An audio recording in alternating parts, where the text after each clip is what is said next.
Buongiorno da Sicilia 24, i titoli del nostro telegiornale. Maltempo da allerta rossa sulla Sicilia occidentale, a Palermo le maggiori criticità, strade allagate, disagi, auto impantanate, scuole chiusi, interruzioni sui tratti ferroviari e autostradali.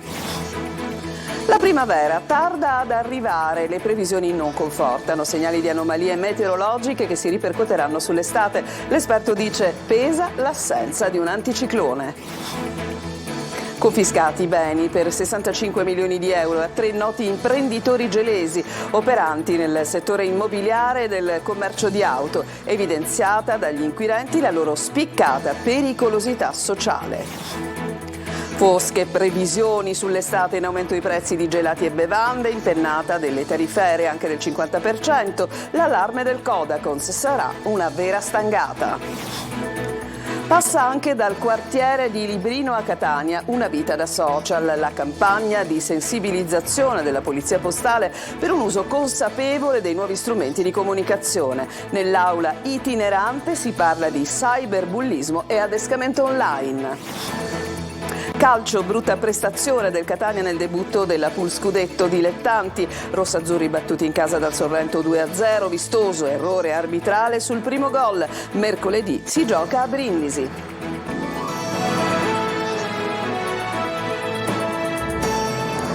Ancora ben trovati e apriamo il nostro telegiornale occupandoci dell'allerta meteo sulla Sicilia occidentale, che è stato rispettato, la previsione della protezione civile è stata rispettata, in particolare a Palermo le situazioni più critiche con strade allagate, disagi, auto impantanate, a Mondello gravi criticità, le vedremo nel servizio curato da Marco Gullà. Pioggia incessante, allerta massima, strade allagate, scuole chiuse, un copione visto e rivisto. In Sicilia l'allerta rossa diramata dalla Protezione Civile regionale per i territori di Palermo, Trapani e Agrigento, dove piove senza sosta dalla scorsa notte, sarà valida per tutta la giornata. A Palermo al momento i maggiori disagi, molte le strade allagate a Mondello, chiusa al traffico viale Regina Elena, dove sono intervenuti personale della Polizia Municipale, della Protezione Civile e una squadra dell'AMAP, come vediamo da queste immagini. Autobus bloccati. In questa strada della borgata marinara le auto fanno retromarcia per evitare di rimanere impantanate. I vigili del fuoco sono già intervenuti a Palermo dopo la segnalazione di infiltrazioni d'acqua all'interno di appartamenti nelle zone di Via Oreto, Via Roma, Via Altofonte e nei pressi del Tribunale. Strade allagate anche in centro e in Via Messina Marine. Secondo il bollettino meteo diffuso dalla Protezione Civile, oltre ai temporali sono previsti forti raffiche di vento e mareggiate soprattutto lungo le coste. A causa del maltempo è stata rinviata a Palermo la consegna, prevista per questa mattina da parte della Regione, del padiglione riqualificato alla missione di Speranza e Carità. Si è intervenuti per dare aiuto e sostegno in quei luoghi che soffrono di una cattiva irrigimentazione delle acque piovane. Parlo in particolare della borgata di Mondello, della zona di Marinella, della depressione del Papireto e di via Imera. A Trapani, per evitare allagamenti, una pompa idrovora con capacità di tirare 10.000 litri di acqua al minuto è stata installata presso l'impianto di sollevamento di via Tunisi. A causa dell'allerta meteo, Trenitalia per oggi ha cancellato 5 corse che riguardano le province di Palermo, Trapani, Agrigento e Caltanissetta. Alcune sono state sostituite dai bus. Attivato in provincia di Agrigento il numero telefonico per le emergenze, che è il 333 6141 869, al quale potranno essere segnalate eventuali criticità. In provincia c'è preoccupazione per la pioggia incessante che continua a scendere da diverse ore in tutto il territorio. Occhi puntati sulla costa, soprattutto nella frazione balneare di San Leone, ma anche a Licate e a Sciacca, zone soggette spesso ad allagamenti. E le scene che avete appena visto nel servizio andato in onda, quindi piogge, maltempo, caratterizzano certamente un maggio anomalo che andrà avanti così per diverse settimane. Noi ci chiediamo che fine ha fatto la primavera, abbiamo girato ovviamente la domanda a un esperto, sentiamolo nel servizio di Lorena Dolci. L'anno scorso in questi giorni c'erano 30 gradi, primi tuffi in mare e weekend all'aperto. Oggi invece allerta rossa della Protezione Civile in Sicilia occidentale, gialla in altre 6 regioni del sud. Domani è mercoledì, in arrivo un ciclone intenso, se non eccezionale, per maggio.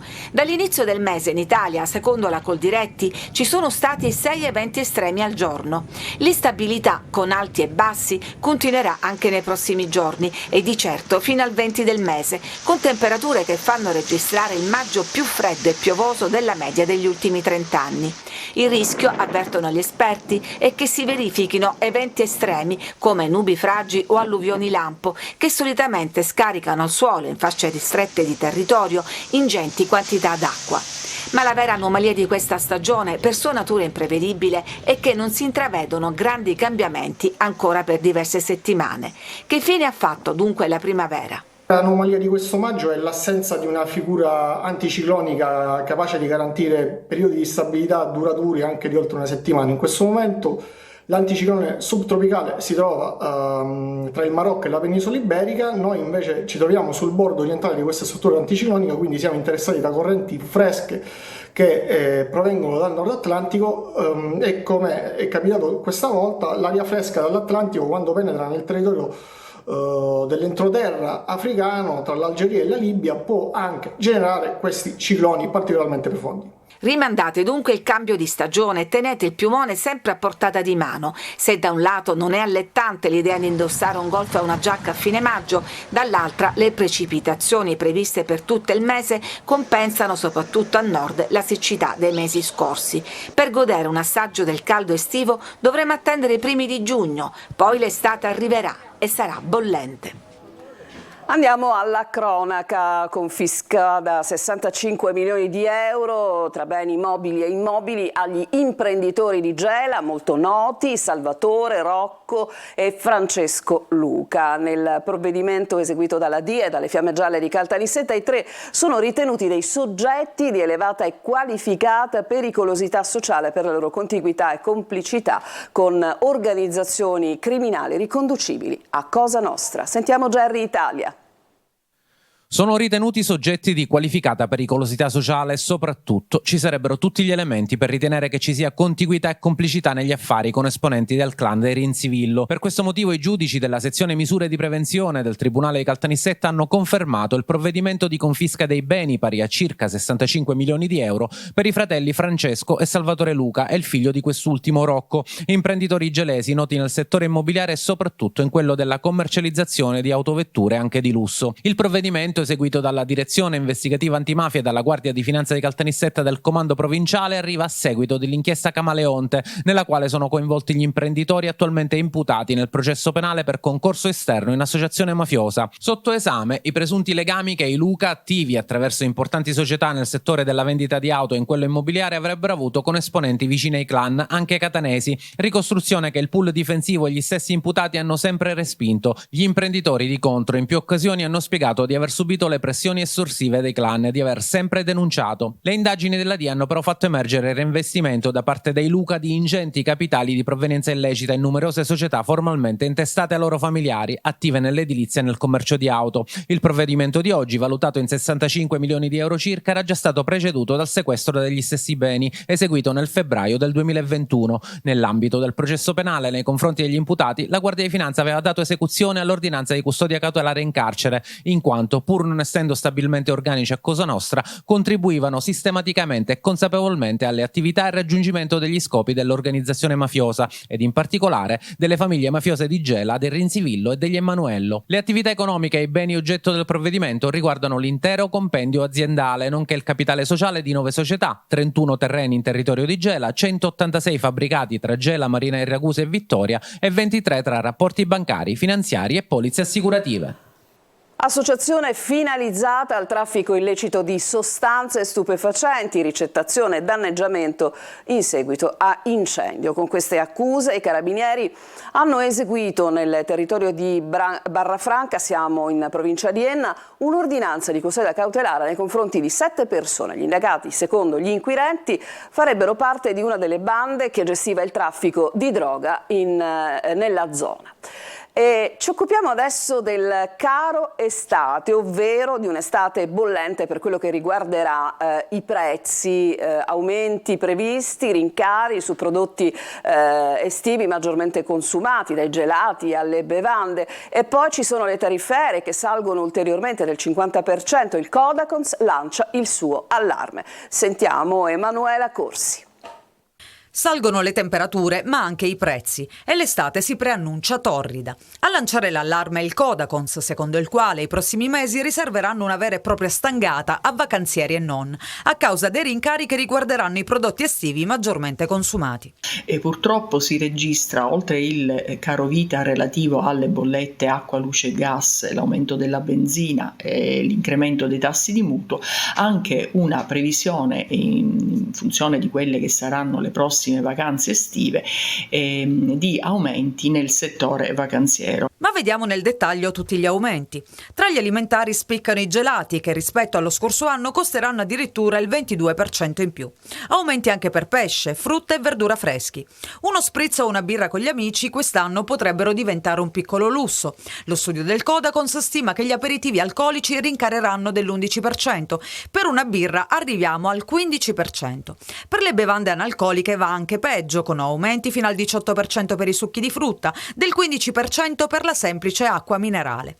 Estate uguale vacanze. L'avvicinarsi del periodo estivo fa impennare i prezzi dei pacchetti vacanza, che salgono quasi del 27%, ma anche per gli alloggi il trend è a rialzo, con gli alberghi che hanno ritoccato le tariffe del 15%, villaggi e campeggi del 7%.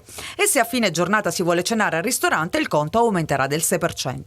Nella lista del caro estate non mancano i trasporti. Acquistare un volo per una località estera costerà in media il 46% in più rispetto allo scorso anno, quasi del 50% invece per un volo nazionale. Gli aumenti riguarderanno anche chi vuole fare un viaggio in caravan o chi si sposterà in treno. Il Codacons lancia poi l'allarme sui rincari che si registreranno in spiaggia. Il caro energia, che ha caratterizzato l'ultimo anno unitamente all'inflazione alle stelle, farà salire anche le tariffe praticate dagli stabilimenti balneari per l'affitto di lettini, ombrelloni e sdraio, e per le consumazioni presso i lidi, con rincari medi che l'associazione stima tra il 10 e il 15% rispetto al 2022.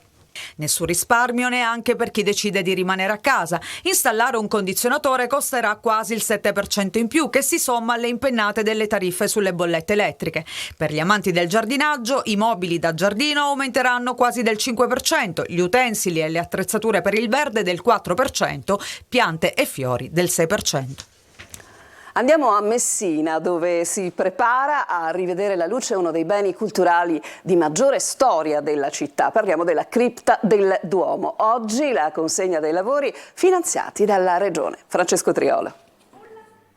È uno dei tesori nascosti di Messina, uno di quelli che si salvarono dal terremoto prima e dai bombardamenti poi. Uno spazio riccamente decorato, articolato in una successione concatenata di ambienti da scoprire, un percorso orientato, e rappresenta un elemento di forte attrazione turistica. È la cripta del Duomo di Messina, che tornerà presto a disposizione della città e dei turisti grazie agli interventi di messa in sicurezza. Il progetto della Soprintendenza dei Beni Culturali di Messina, finanziato per 524.000 euro dal Dipartimento delle Infrastrutture e Mobilità della Regione, sarà portato avanti da un'impresa specializzata di Macerata ed entro un anno restituirà alla collettività un ambiente dalla forte connotazione identitaria per la popolazione messinese. La cripta costituisce infatti l'unica sopravvivenza dell'edificio medievale ancora visibile nel suo assetto originario, nonostante le trasformazioni subite a seguito della ricostruzione del tempio, come detto, dopo il terremoto del 1908 e dei rifacimenti post-bellici.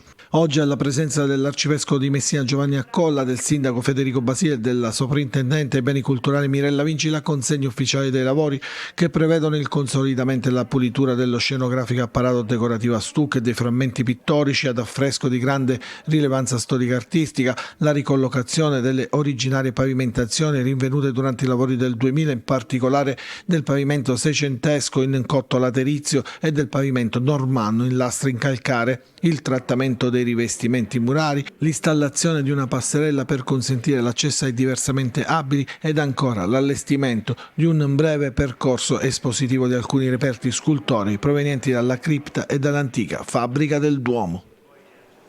Adesso ci fermiamo per una breve pausa, torniamo tra poco con altri servizi.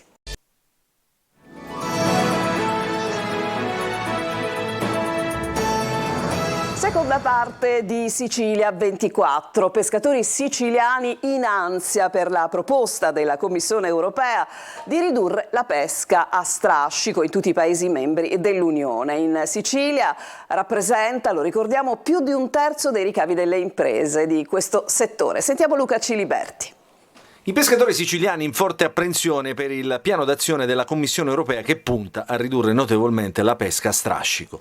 Tecnicamente sono solo orientamenti presentati dal commissario lituano Virginijus Sinkevičius nel Marine Action Plan. La pesca in ambito europeo è una competenza condivisa tra Europa e Stati membri, in questo caso l'Italia, ma tanto è bastato per fare saltare sulla sedia un comparto che spesso è vittima di battaglie ideologiche e provvedimenti che non tengono conto della specificità degli ambienti. Un conto è pescare nel Mediterraneo, altro è la pesca negli oceani o nei mari del nord.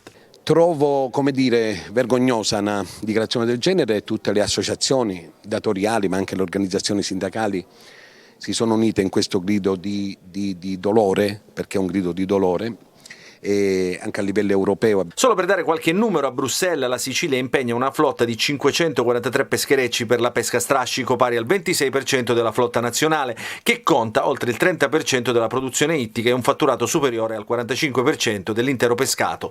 Se la Commissione dovesse dare seguito agli orientamenti, nella zona di Mazara sarebbe a rischio la pesca del gambero rosso e viola, stesso discorso per il triangolo di Sciacca, Licata e Scoglitti, persino Portopalo e le marinerie etnee subirebbero dei provvedimenti. Le decisioni vanno discusse, concertate, perché devono guardare la specificità del territorio. Dell'argomento si è discusso anche durante il convegno Rete Tre Golfi per valutare lo stato di salute degli ecosistemi marini di Castellammare, Patti e Catania. In ambito europeo la pesca a strascico garantisce il 25% del prodotto ittico pescato, equivalente a quasi il 40% dei ricavi delle imprese di questo settore. La Commissione ritiene che la transizione dovrebbe essere completata entro il 2030, ma sembra proprio, è il caso di dirlo, che la proposta già adesso comincia a fare acqua da tutte le parti. Le proteste infatti hanno interessato le marinerie di tutta l'Unione Europea, facendo fischiare contemporaneamente le sirene delle imbarcazioni e mostrando le scritte SOS UE Fishing.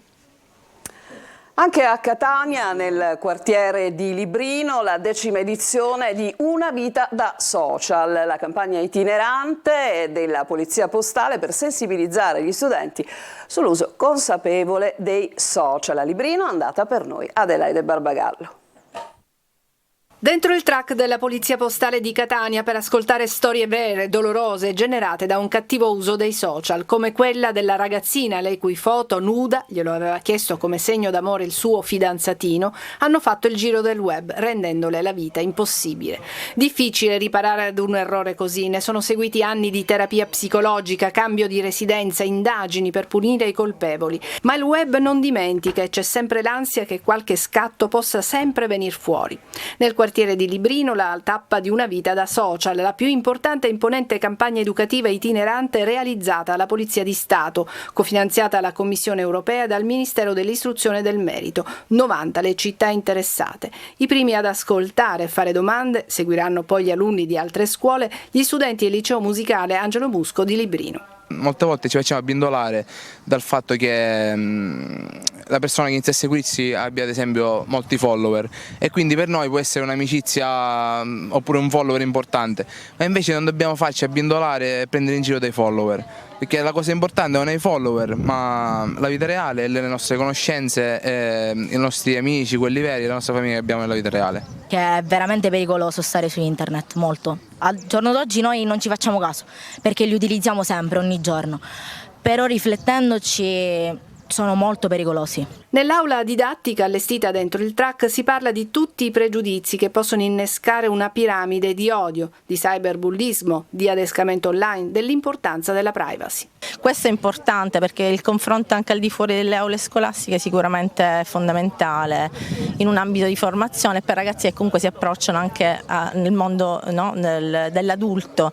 La rete deve essere una grande opportunità per i più giovani, non un limite. Infaticabile il lavoro di informazione e sensibilizzazione della Polizia Postale. I social sono sì una vetrina, una grande, bellissima vetrina, danno grossissime opportunità, ma la eccessiva esposizione, noi oggi parliamo appunto di adescamenti, di sexting, di cyberbullismo, l'eccessiva esposizione come vetrina può rappresentare per loro un pericolo. Dall'inizio dell'anno scolastico la Polizia Postale di Catania ha svolto già 152 incontri in diversi istituti e dialogato con circa 23.000 studenti ed oltre 2.200 insegnanti. Ci fermiamo ancora, un'altra pausa, poi il calcio.